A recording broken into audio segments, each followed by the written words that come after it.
When a man becomes ridiculously famous, he starts fantasizing day and night about where and how he would spend his money. What's the point of obeying the laws of your state if you can buy an island and set your own laws there? You don't have to go to a resort for vacation if your home is a resort. From Jack Sparrow's Pirate Island to Don Corleone's Corner of Paradise, here is an array of the most incredible private islands in the world.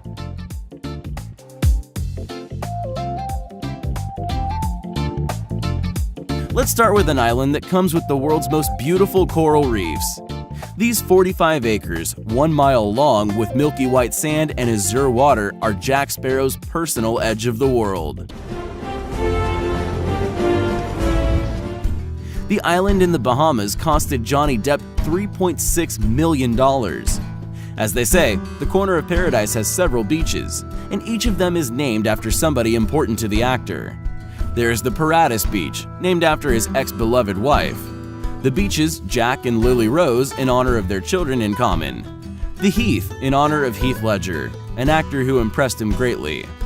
The wedding ceremony with Amber Heard also took place in this secluded place. But unfortunately, this union did not last long. Jack! Maybe the problem lies within the beach's fancy names, since there was no room for Amber. Unlike Johnny, Shakira has a perfect sense of delicacy. Due to her grasp in business and an incredibly high IQ, she managed to cooperate with 2 other music stars, Pink Floyd guitarist Roger Waters and a pop singer Alejandro Sanz. All of them invested in a private island in the Bahamas.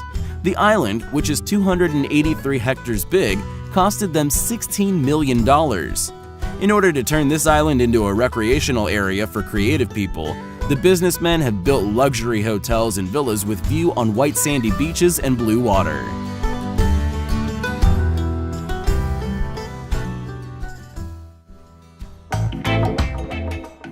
Leonardo DiCaprio is also thinking about building an incredible resort on his private island. The actor owns a picturesque place near the coastline of Belize, Blacador Key. It is known that Leo is a sort of eco-wacko. And people say that he is going to turn this piece of his private heaven into an eco-resort supplied with solar panels. By the way, his island just came to the price of $2.5 million, which is not that expensive judging by the current luxury real estate market.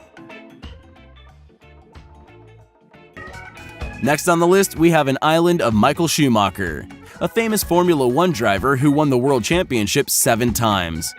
Mohammed bin Rashid Al Maktoum, Sheikh and the UAE Prime Minister has gifted him an island worth $7 million.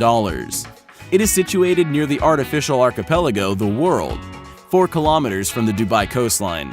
It consists of several islands, the shape of which reminds the Earth's continents. Investors can buy any part of the planet here, but Germany is now owned by the famous German racer. But the most remarkable position on our list belongs to David Copperfield. He bought not 1, but 4 islands. The magician lashed out $65 million on them in total. David Copperfield has been acknowledged by audiences and critics alike as the greatest magician in the world.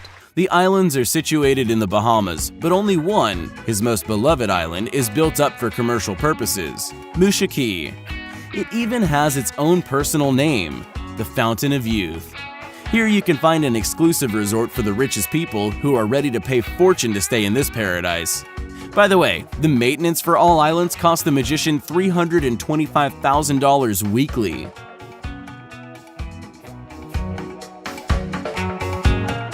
Many years ago during the shooting of the movie Mutiny on the Bounty, legendary Marlon Brando was bowled over by the beauty of the island, the Polynesian lifestyle, and his partner in the movie.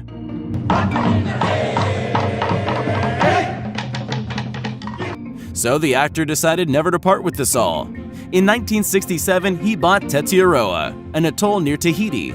It has 12 small Polynesian islands located in a stunningly beautiful lagoon. He renamed the island to Brando, married his movie colleague and actress Tarita Teripaya, and spent 50 more years taking care of the island's nature. Although Brando has built 12 palm roof huts along the coast of one of the islands, it was very far from what he had in mind. After Marlon Brando's death, some of his ashes were scattered over his islands. The property passed to the Tahitian property developer. In 2014, the island was reopened as one of the best eco-resorts in the world. "I always calm down when I imagine how I sit on my island in the Pacific Ocean at night," Marlon Brando used to say. This little island in the Bahamas has also become a private residence for two lovebirds. We don't know much about the island. The famous couple, country star performers Tim McGraw and Faith Hill, haven't disclosed the island's price yet, but it is known that it is fully built up. There are amazing beaches and views for recreation and creating masterpieces. Of course, this guy couldn't be left without his own corner of paradise as well.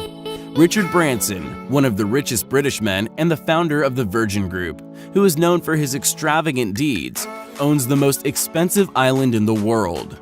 Necker Island in the Virgin Islands is a pearl of the Caribbean Sea, which now hosts one of the most expensive resorts and the most luxurious Lux-class hotel in the world. It is incredibly expensive to stay here. One night costs almost $2,000 per person. The central mansion is called the Great House. It is interesting that the owners don't like renting single suites. They're much more likely to rent the entire mansion. This luxury costs $50,000 per night. Frankly, this offer is aimed at 30 to 50 people. But such prices don't stop moneybags dreaming about staying at the most prestigious apartments on a paradise island lost in the Caribbean Sea.